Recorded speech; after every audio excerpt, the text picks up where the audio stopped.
Welcome to the Dance Studio Empire podcast business series.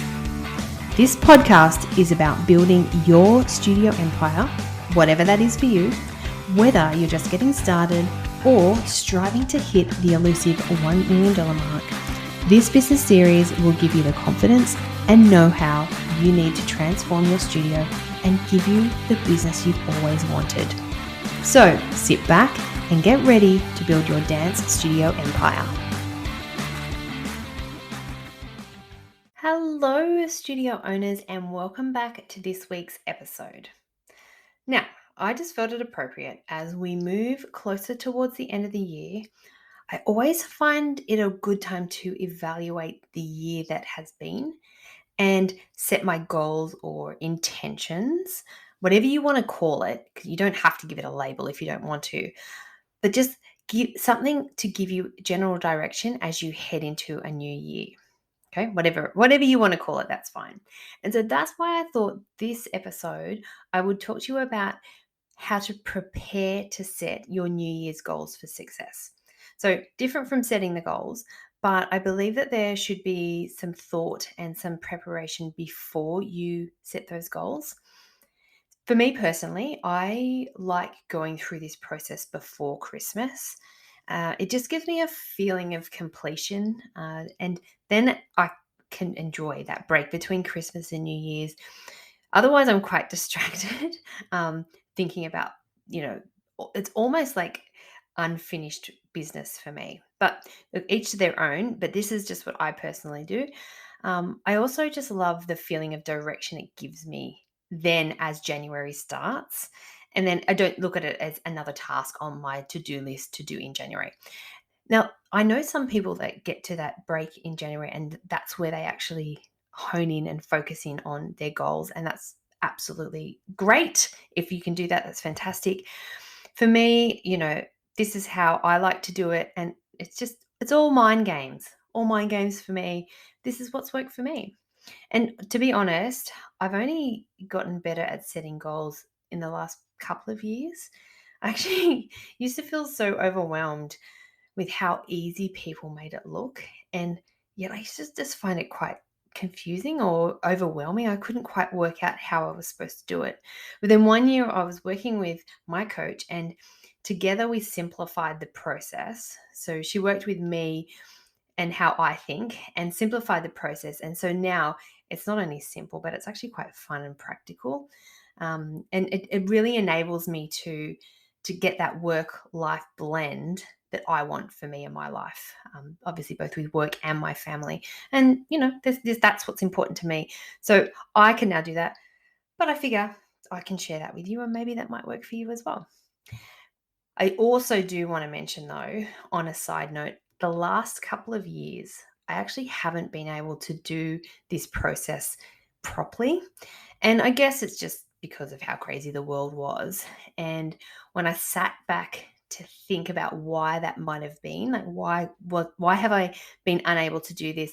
And I think it was just that because where my mind was, I almost didn't trust myself to set both achievable and my stretch goals. I just think maybe with the exhaustion after the last couple of years and feeling like it was just another thing to do, I didn't want to have to put the mental energy into it. I also didn't want to not achieve them either. So, this is just me going really deep and trying to assess why. But this year, it does feel different for me. And I'm hoping maybe for you as well. Thinking back this year, 2022, probably the same for you as well, or a lot of other people. It's been quite a recovery year, recovery for ourselves and our body, recovery for the studio, our students and their parents. They've had to recover and get used to this. Also, my teachers and possibly your teachers as well. We've got the exhaustion of the pandemic. We're recovering financially. We're still recovering emotionally from the trauma. Like it was traumatic. It was really, really hard. So big credit to you for getting through. And now we're here.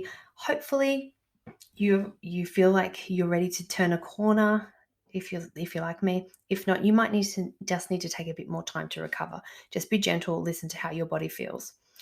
But for me right now, it feels right. So I thought I would talk you through my simple yet practical way that I prepare myself to set my goals for the following year. And then maybe it will work for you too.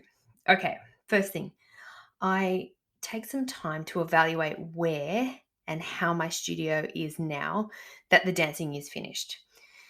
Which, as I mentioned, it's obviously a bit tricky to do because the year hasn't been as normal, obviously, the 2 years before. So, comparing to this time last year isn't accurate to say. But I still think it's really good just to have a look where I was in January to where I am now in December and just assess a few things. There are no right or wrongs for what you want to assess, but I will give you some ideas. If so, in the usual world before pandemic time, it's a lot easier to think, okay, December this time last year, what were my numbers? What were my staffing numbers? Was my retention percentage? All these things you can compare a lot easier, but we can't compare to this time last year or the year before. So you can either start from scratch and go back a couple of years and maybe have a look where you were to where you are now. But I just don't want you to feel disheartened because we are coming back. So for many of us, it's you're not back to where you were before COVID. So just give yourself a break. All right. But if it's your first year doing this, then yeah, just take your notes and you can compare this time next year. Okay. And then even though numbers and financials might look a bit glum, you can just look at them as a springboard for growth and improvement moving forward. And so in a weird way for me, I do this a bit with my fitness. So say I stop my regular training for a bit, my fitness levels decline. I go what I call my rock bottom in fitness. So it's probably usually when I've got to get into a cosy. In the pool, I have these moments of, oh my goodness, I've got to get back to the gym. But almost in a really sick way sometimes. I actually love how hard it is and the challenge to get myself back to the fitness level that I'm happy with faster than I did the last time. So I sort of look at the business like that as well. So if your business isn't quite where it was, you feel like you've dropped the ball in places, look at it as a challenge to just get back on the horse and start riding and try and get there faster than you did last time. Such a roller coaster. My goodness. Anyway, moving on. At the moment, I am working with some fabulous studio owners in our power coaching sessions. And these girls, they've been in the game a while. They know what it's like to run their studio successfully. But the bloody pandemic has shaken their confidence. It's got them doubting themselves, which I completely understand. I'm sure you completely understand that too.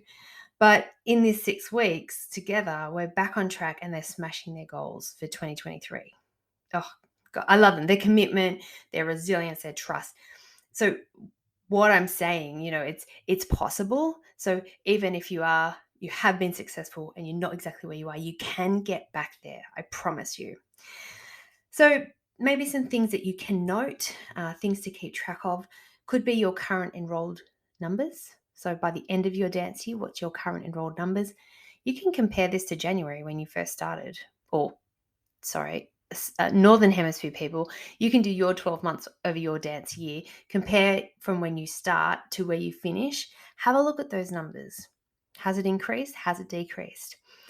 Have a look at re-enrolled students. So if you're having a period of re-enrollment before the end of our dance year, now's a really good time to have a look at those numbers.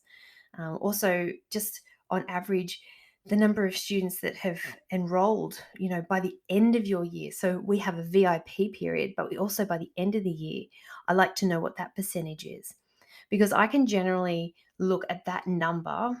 So the number when my doors close, our office doors close for the year, which is about the 18th of December, it generally works out to be.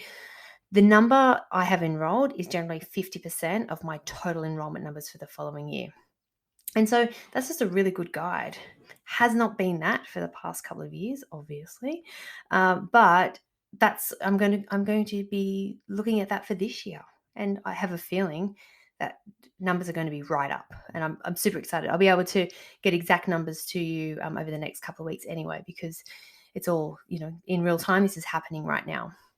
Another thing for you to have a look at is your teacher retention rates in class. So again, look at their numbers from when they first started, and then the numbers now that classes are finished. Like, can you see a pattern? Are there things you can identify? Are there particular teachers who are dropping numbers? Are there particular teachers who are thriving with numbers? Like, have a look at those things so you can assess them and you can work moving forward for those as well. You might want to track your concert tickets sold compared to previous years. I know for us, I went in expecting not as good numbers of tickets sold this year, and absolutely blew it. It's been our best year ever. So even with numbers, we were never back to where we were, but tickets wise, absolutely killed it, including profits from your concert or any uniforms or other revenue streams that you use. Have a look at what the profit is, because you want to be able to compare that to this time next year. Your financials are, I know for some people love it, some people don't. That's totally fine. A lot of the programs like Dance Studio Pro, for example, will give you a profit and loss. You can just print it out. And I know it gets a little bit tricky with the whole financial year being end of June to end of June. I get that. But for me, I still just like basic numbers, because it will still give me an indication of revenue. It will give me an indication of income and where I'm also spending money, because that's the next thing. You want to assess, the different things that you are using and you're paying for, the different programs that you're offering, because possibly you're spending money on things that aren't giving you the return that is benefiting your studio. So this is just a really good time to assess those things as well. You don't necessarily have to get rid of those if they're working for you or you want to keep working on them, but just having that awareness, knowing that they are there, I think can make a big difference as well as you do move forward into the new year.